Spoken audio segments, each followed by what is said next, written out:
Hello students, this is Miss Dalton and this video is over multiplying polynomials. When you are multiplying polynomials, you are going to use the distributive property.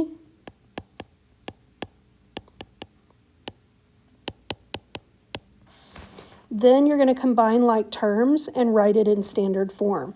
So remember that in standard form you do want to write your answer in descending order, meaning that you will write it from the largest exponent to the smallest. Recall that multiplying terms with variables, you are going to multiply the numbers together, which are your coefficients. Just going to abbreviate that. And you are going to add the exponents together, because remember, when you are multiplying exponentially, so a to the m times a to the n, you always want to keep your base, and with multiply you will be adding your exponents. Okay, so looking at this first problem, we have negative 2x squared y to the fourth times 5xy squared. So we're going to start by multiplying the coefficients. Negative 2 times 5 gives us negative 10. Then we're going to take the variables x squared times x. We're going to add those exponents. So remember, x has an exponent of 1, so that would be x to the third. And then y to the fourth times y squared. We add those exponents, so that'd be y to the sixth. So you try the next one. Pause the video, start it when you're ready to check your answer. Okay, for this one, you should have gotten a positive 48, x to the seventh, y to the third. Okay, in this next one, we're going to solve for a missing piece. So notice that 6 times 4 gives us that 24, but we need to take x to the n times x squared, and we need it to be x to the sixth. Well, we're adding those exponents together, so what does that exponent need to be for it to add to 2 to get 6? It would need to be a 4. So working backwards, that is how you would do that. All right, when you're multiplying more than one term, you are going to have to distribute everything from your first expression to everything in the second expression. Sometimes when they get to be really large, you might want to use the box method to organize it if you want. So when we get to this second example there, I'm going to show you with the box. This first one, since I just have one term, I'm just going to have to multiply that through. And so go ahead and distribute. So the first one would be a negative 6x squared y squared. And then plus 4x to the fourth y squared, and then z. For this second one, I'll show you with the box. To do the box method, what you have to do is, I've got two terms here, so I need to have 2 rows, and I have 2 terms here, so that's going to give me 2 columns. And we're going to put the first expression on the left side, so 3x squared y times minus 2y to the third.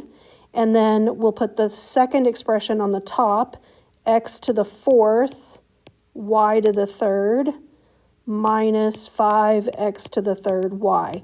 And so what you're going to do is, it's kind of like the Punnett square. You take the outside dimensions of each box. So this one here would come out to be, let me get an orange. This would be 3, so we'll put it on the inside, 3x to the sixth, y to the fourth. Then, let's pick up another color. Let's do green. So then I would take this expression and multiply it by this expression.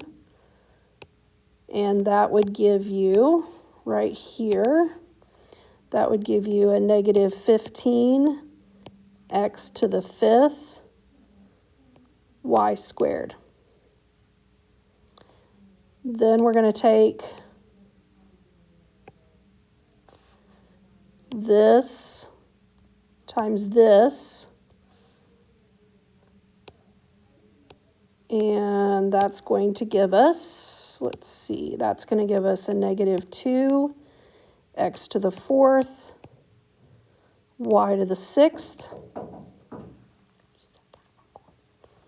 And then this last one right here would be a +10 x to the 3rd, y to the 4th.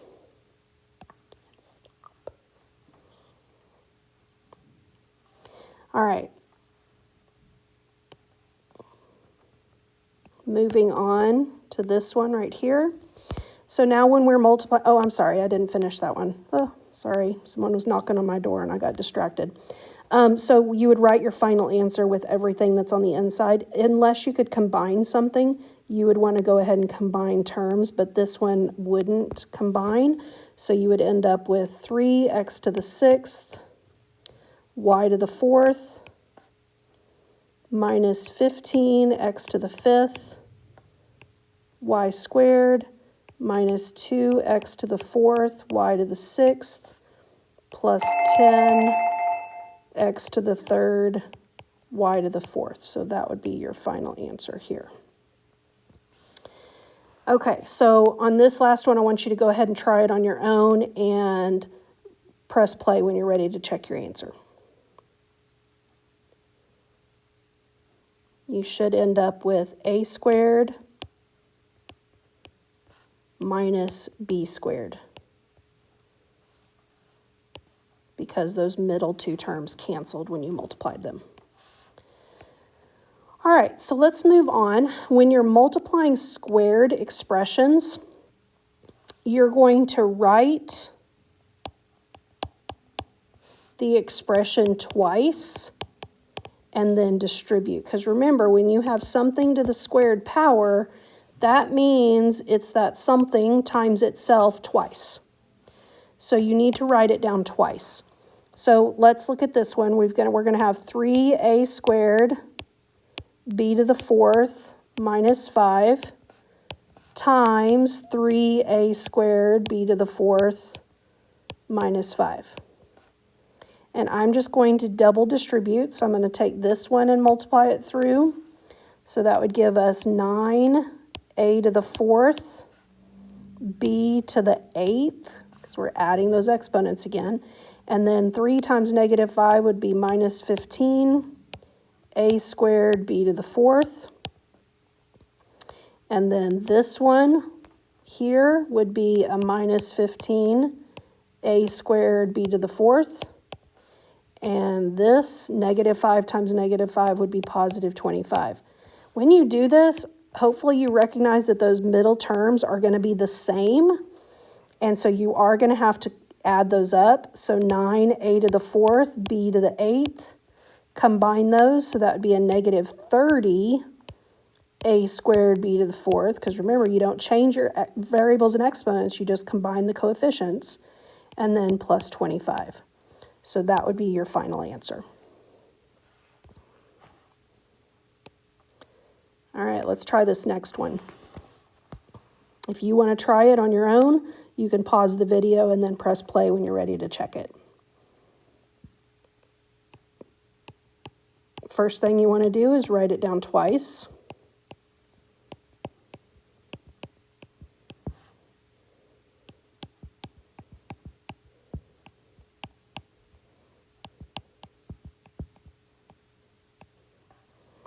And distribute.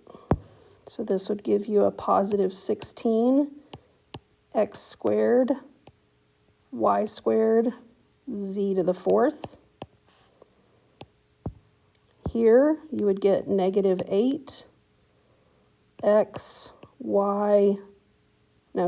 squared y z squared. When I do this, this should give me the exact same thing that I got here. So I'm going to put that underneath here, actually, to show that we're going to add those up. And then 2x times 2x gives you a positive 4x squared. So if I combine these, this is just going to come straight down. 16x squared, y squared, z to the fourth. These are going to combine to be a minus 16. Variables stay the same. X squared, y, z to the second. And then bring down your plus 4x squared. And that is your answer. Now I'm making these a little bit difficult on purpose. I know you've seen this in Algebra 1, but I want to kick it up a notch now that you're in Algebra 2. The volume of a cylinder is given by V equals pi r squared h, where r is the radius of the cylinder. So this is my radius here. And h is the height, which is here.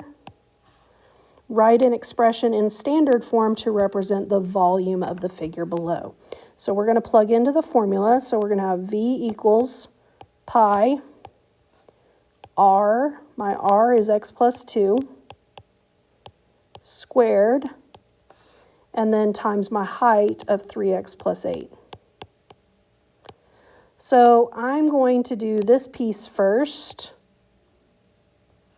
So I'm going to have to write it down twice. X plus 2 times x plus 2. And when you distribute that, you're going to get x squared. 2x and 2x, so that would be 4x. And then 2 times 2 is 4. Okay, I did that a little bit fast, so hopefully you understood that. So then that gets multiplied times pi, but then it also is going to get multiplied by that 3x plus 8. Okay, now since this has 2 terms and this has 3 terms, I'm going to kind of turn it around, and I'm going to put the 2 terms first.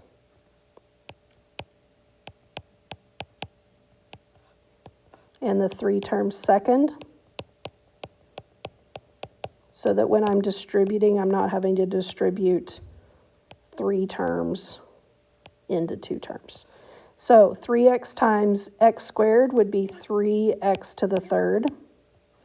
3x times 4x gives you 12x squared. And then 3x times 4 gives you 12x.